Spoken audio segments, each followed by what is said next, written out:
Alors, bien entendu, juste après que j'ai eu cité à mon pasteur ce passage de Matthieu 28, verset 20, comme je le disais, j'ai eu cette espèce de petit sursaut qui m'a presque fait faire un pas en arrière et je me suis retrouvée à me dire, mais moi qui espère tant que l'épouse de mon pasteur continue à vivre,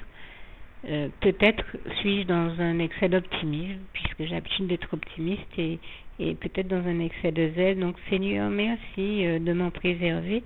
et j'ai eu le réflexe donc de prier le Seigneur Jésus et de lui demander de faire un signe en ma faveur. J'ai vraiment prié Dieu, Jésus et son Saint-Esprit en lui demandant de faire un signe en ma faveur pour que je sache quelle était la bonne position adoptée par rapport à ça, si j'avais bien compris les choses, et surtout pour demander au Seigneur de me faire la grâce de m'éviter de rentrer en prière dans un combat spirituel qui ne serait pas le bon, c'est-à-dire prier pour quelqu'un dont on sait déjà qu'il est déjà trop tard, parce que ça arrive également, et justement j'ai demandé au Seigneur Jésus de me faire la grâce de m'éviter cette situation, tout simplement parce que ça nous était déjà arrivé une fois auparavant, que le Seigneur nous avertisse bien longtemps à l'avance qu'il était inutile de prier pour quelqu'un qui était malade. C'était une sœur en Christ qui avait un cancer, je crois, que nous aimions beaucoup, en tout cas elle était gravement malade. Et Dieu nous avait averti qu'il n'y avait plus rien à faire, mais nous, on est resté à se dire, bon, peut-être que c'est l'ennemi qui nous raconte ça, parce que malheureusement, l'ennemi est celui qui vient décourager les chrétiens très souvent d'arrêter de prier aussi. Ça, il faut en être conscient et ne pas se laisser, et ne pas laisser l'ennemi nous empêcher de prier ou de faire un combat spirituel quand cela s'impose. Seulement dans la situation que nous traversions, il se trouve que exceptionnellement c'était vraiment Dieu qui voulait nous inviter à éviter de tomber dans le piège de l'ennemi, dans l'écueil d'être dans un combat spirituel. Pas possible alors ce qui nous est arrivé en fait, alors qu'en réalité il savait déjà que la sœur allait mourir et qu'il était trop tard dans son cas. Et donc je remercie Dieu qui à l'époque nous avait avait tout fait pour nous éviter ça en nous recommandant de ne pas prier. Mais nous étions plusieurs à tellement espérer que la sœur guérisse que nous avons quand même prié dans le cas où ce serait l'ennemi qui cherchait à nous égarer. Et bien entendu, ça avait été un combat spirituel intense. Voilà pourquoi cette fois-ci, j'ai pris le temps de prier le Seigneur et je lui ai fait savoir que j'aurais préféré faire l'économie de rentrer dans un combat spirituel qui se serait avéré inutile. Donc j'ai prié Dieu en lui disant de faire un signe pour moi,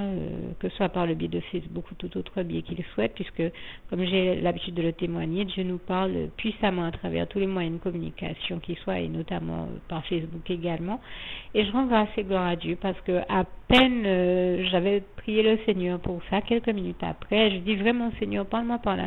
le biais de ton Saint-Esprit, mets au cœur de qui tu veux de publier un panneau ou un message ou quelque chose, mais fais-moi savoir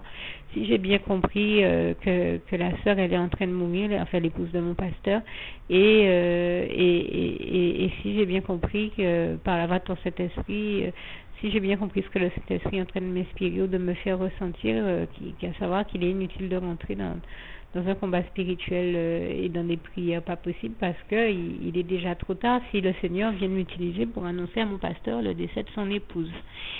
Est-ce que j'ai bien compris la bonne chose? Est-ce que je suis en train de subodorer la bonne chose? Et à peine je rends vraiment grâce et gloire à Dieu, à Jésus, à son Saint-Esprit, j'ai trouvé ça extraordinaire ce qui s'est passé parce que peut-être 30 secondes après que j'ai allumé Facebook, eh bien, Dieu a mis au cœur de notre sœur en Christ, Julie, du Canada, de publier un panneau qui disait bien que en fait, si on veut savoir prier correctement, il faut s'aligner sur ce que le Saint-Esprit nous dit, nous demande de faire, à savoir prier de la manière dont le Saint-Esprit nous invite à le faire, nous indique de le faire en fonction des sujets et thèmes de prière pour une prière qui nous indique. Et puis, alors, je n'arriverai pas à vous donner textuellement l'intitulé de ce panneau, mais j'ai très bien compris le message en substance et surtout, le message était que voilà, il est inutile de me mettre à prier, que j'ai bien compris ce que le Saint-Esprit m'inspirait et ce qui venait de se passer. Et là, c'est vrai que je me suis mise à pleurer, mais vraiment, parce que j'ai tout de suite compris que c'était ça que le Seigneur venait révéler à mon pasteur à travers moi, et aussi et toute la gloire lui en revient, et aussi de m'en avertir moi-même. Mais je remercie Dieu, et comprenez que pour nous c'est une très grande grâce de Dieu, et nous y voyons la gloire de Dieu. Vraiment toute la gloire en revient à Dieu, à Jésus, à son Saint-Esprit. Ça démontre encore là comment Dieu aime ses enfants et comment il fait tout pour nous éviter des souffrances dans son grand amour, comme il est écrit en Jérémie 31 verset 3. Le seul amour qui soit éternel et le plus merveilleux des amours qui soit, c'est l'amour de l'Éternel, notre merveilleux Dieu d'amour. Et je lui rends ici encore grâce et gloire pour cette réalité-là. Eh bien, dans son grand amour pour nous, il a voulu nous éviter des souffrances inutilement. Et c'est pour ça qu'il a choisi de nous avertir de tout cela. Et comme je le disais, de toute manière, je considère qu'il y a déjà de longs mois qu'il prépare en douceur mon pasteur au deuil. Peut-être que mon pasteur ne s'en était pas rendu compte, mais comme je le disais,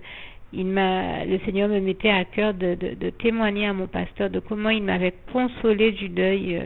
que j'ai ressenti, qui pour moi était le plus grand deuil de ma vie, qui a été celui que j'ai ressenti quand j'ai eu à perdre ma grand-mère. Mais c'était un tel bonheur pour moi de témoigner à mon pasteur, comme je le fais ici pour vous aussi, de témoigner que à ce moment-là, là où tout le monde pensait que je ne survivrais pas à la perte et au deuil qu'entraînait le décès de ma grand-mère, puisqu'elle avait été la personne que j'avais le plus aimée, eh bien, Jésus m'a prise dans ses bras d'amour, m'a consolée par la voix de son Saint-Esprit, et je me suis sentie comme sur un petit nuage, comme dans du coton, doucement bercée par les bras d'amour de Jésus, et je lui rends ici grâce et gloire, et très sincèrement, je suis émerveillée par sa gloire, parce qu'à ce moment-là, Jésus m'a tellement bien consolée que jusqu'à maintenant,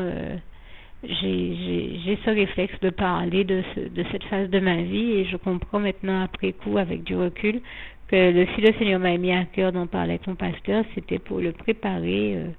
à ce décès, et vraiment, je rends grâce et gloire à Dieu pour la manière dont il agit toujours avec nous, avec une rare délicatesse, beaucoup d'amour, et je trouve ça vraiment merveilleux. Et vraiment, là encore, je remercie Dieu, Jésus et son Saint-Esprit de sa bienveillance et d'avoir tendrement pris soin de nous avoir avertis de ce décès, comme nous l'avons déjà vu le faire dans d'autres églises avec d'autres sœurs en Christ. Et notre personne, la sœur dont je parlais tout à l'heure qui avait un cancer, mais qui était dans une autre église que la nôtre, et une seconde sœur qui elle aussi a eu un cancer, mais elle en a même eu deux, et Dieu l'avait guéri du premier. Je ne sais pas ce qui s'est passé dans sa vie pour le second, mais enfin, en tout cas, cette sœur aussi,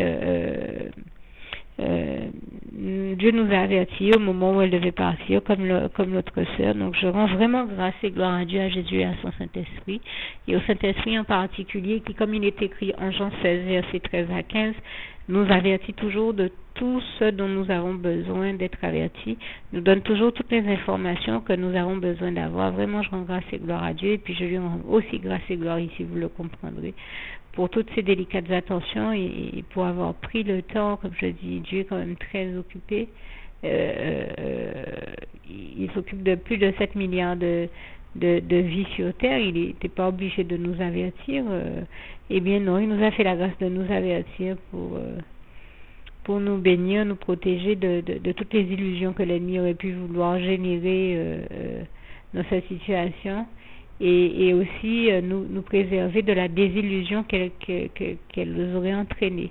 Et donc je remercie Dieu pour son grand amour et sa bienveillance envers nous. Vraiment, toute la gloire revient à Dieu, à Jésus, à son Saint-Esprit. Merci Seigneur, je t'aime et nous t'aimons, nous tous tes enfants. Je porte ici une petite précision, vous l'aurez bien entendu compris. J'ai donné ce témoignage pour encourager tous ceux qui peuvent encourager. Rendre hommage à Dieu avant tout, à Jésus, à son Saint-Esprit, et aussi à la sœur en Christ, l'épouse de mon pasteur, pour la personne merveilleuse qu'elle a été de son vivant. Mais je n'étais certainement pas dans la dynamique de rendre hommage à un mort, puisque nous savons que le Seigneur Jésus nous demande de laisser les morts avec les morts. Et donc très concrètement, j'ai tout simplement voulu dire que précisément je remerciais Dieu de m'avoir permis de lui rendre hommage quand elle était vivante, et de lui dire à quel point elle était chère à mon cœur, et à quel point Dieu lui permettait d'arriver en bénédiction dans nos vies, d'être une vraie bénédiction pour nous. Et le sens de mon témoignage, c'était précisément de vous inviter à rendre hommage aux gens tant qu'ils sont vivants et à leur dire, bien sûr, quand le Seigneur Jésus ou le Saint-Esprit vous y invite, vous y guide, mais justement à ne jamais rater une occasion de les remercier, de leur dire tout votre amour, votre affection, et à leur rendre hommage tant qu'ils sont vivants, plutôt que de vous retrouver avec des regrets, à vous dire qu'il est trop tard et que vous auriez tellement voulu avoir dit à telle ou telle personne que vous l'aimiez ou lui rendre un hommage appuyé qu'elle méritait bien, puisque très souvent dans nos sociétés contemporaines, nous entendons les gens dire comment bien entendu elles auraient voulu avoir rendu hommage à X, Y ou Z, mais mais qu'elles ont des regrets parce qu'il est maintenant trop tard, ou alors ne le faire que quand la personne est déjà morte. Et là je dis que ça c'est malheureux, et ce n'est bien sûr pas mon cas, puisque comme je le disais, je rends grâce et gloire à Dieu, je le remercie de m'avoir mis à cœur de lui rendre hommage tant qu'elle était vivante et de lui dire toute mon affection et mon admiration également. Donc je dis vraiment toute la gloire revient à Dieu, à Jésus, à son Saint-Esprit. Merci encore Seigneur de m'avoir permis de lui rendre hommage de son vivant et d'avoir toujours mis ce sentiment en moi, puisque ce n'est pas la première fois que tu me mets à cœur d'agir ainsi, et je crois bien que c'est la chose la plus positive que nous puissions faire, c'est de rendre hommage aux vivants et certainement pas aux morts, puisque les morts n'en ont plus besoin, et les vivants sont ceux qui au quotidien luttent pour vivre, mènent des combats spirituels pas possibles, comme c'était le cas de cette sœur, donc qui ont bien besoin qu'on salue leurs efforts et qu'on reconnaisse le travail merveilleux que Dieu fait en eux, et je le dis encore là, toute la gloire revient à Dieu, à Jésus, à son Saint-Esprit. Merci Seigneur, je t'aime et nous t'aimons, nous tous tes enfants, louange, honneur et gloire à toi éternel mon Dieu. Juste une petite précision pour tous ceux qui ne sont pas encore, qui n'ont pas encore choisi la meilleure des options qui soit, qui est celle d'aller se placer, de faire le choix à soi-même, d'aller se placer dans les bras d'amour de Jésus-Christ, pour se mettre à l'abri de ce monde cruel. Eh bien, je partage avec vous la prière par le biais de laquelle on y accède. Et commence par vous rappeler également ce passage de Jean 14 verset 6 où il est écrit que Jésus-Christ est le chemin, la vérité et la vie, nul ne vient au Père, Dieu, sans passer par le Fils Jésus-Christ, bien sûr. Je le dis à ma manière, vous regarderez comme il est actuellement écrit dans vos Bibles là encore. Et donc, n'hésitez pas à ouvrir vos cœurs à Dieu, à Jésus, à son Saint-Esprit, à être sincère avec lui et à lui adresser la prière qui suit, à lui dire tout simplement, éternellement Dieu, Seigneur Jésus-Christ, moi, un tel, vous dites votre nom et votre prénom, je t'accepte aujourd'hui comme mon sauveur personnel, le seul maître et roi de ma vie. Je remets toute ma vie entre tes mains puisqu'elle t'appartient, éternellement Dieu, puisque tu l'as créée, cette vie. Donc tu en es donc le seul maître et propriétaire comme de tout ce qui existe dans tout l'univers. Je remets donc toute ma vie entre tes mains, je te la donne. Merci éternellement Dieu aussi de permettre que cette vie que tu m'as donnée continue à être à ta gloire et que je continue à te servir, à t'appartenir pour l'éternité, d'éternité en éternité. Merci aussi Seigneur de faire que je continue donc à te servir et à t'appartenir pour l'éternité, d'éternité en éternité. Et aussi Seigneur de m'accorder la grâce de ton pardon et de ta miséricorde pour tous les péchés que j'ai commis tout au long de ma vie, jusqu'à la date d'aujourd'hui incluse. Et c'est au nom puissant du Seigneur Jésus-Christ que j'ai fait cette prière. Et à vous tous qui avez fait cette prière, je vous dis que Dieu vous bénisse abondamment, puissamment, richement, et surtout n'hésitez pas à la partager avec tous vos proches et contacts, amis, membres de vos familles, collègues, bien-aimés, tous ceux que vous aimez, et surtout tous ceux à qui Dieu vous mettra à cœur, avec qui Dieu vous mettra à cœur de la partager. Et comme j'aime à le dire, si vous n'avez pas encore pris le temps de faire cette prière, comprenez bien que voilà, ça ne vous coûte rien de la faire, c'est gratuit, c'est indolore, et que voilà, vous n'êtes pas obligé de me croire, mais moi il m'est arrivé tout comme vous de devoir faire cette prière un jour dans ma vie, Et quand on m'a proposé de la faire, je me suis dit, et si c'était vrai, et si c'était vraiment Dieu qui, par ce biais-là, m'appelait à lui et me demandait de lui donner ma vie, de l'accepter, c'était Jésus qui était en train de vraiment me tendre la main et qui était en train de me demander de l'accepter comme mon sauveur personnel, je ne pourrais pas passer à côté de l'occasion de lui dire oui. Parce qu'il faut aussi que je reste ouvert ou ouverte à ce que Dieu peut avoir à me dire. Il faut que je garde mon cœur et mon intellect ouvert à ce que Dieu peut avoir à me dire.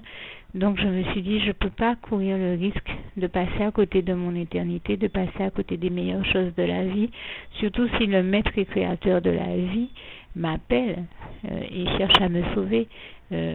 Pour être sauvé, il faut bien que je lui dise oui, que je souhaite qu'il me sauve. Oui, Seigneur Jésus-Christ, je t'accepte comme mon sauveur personnel. Et c'est le sens de cette prière. Et comme je dis, elle ne nous coûte rien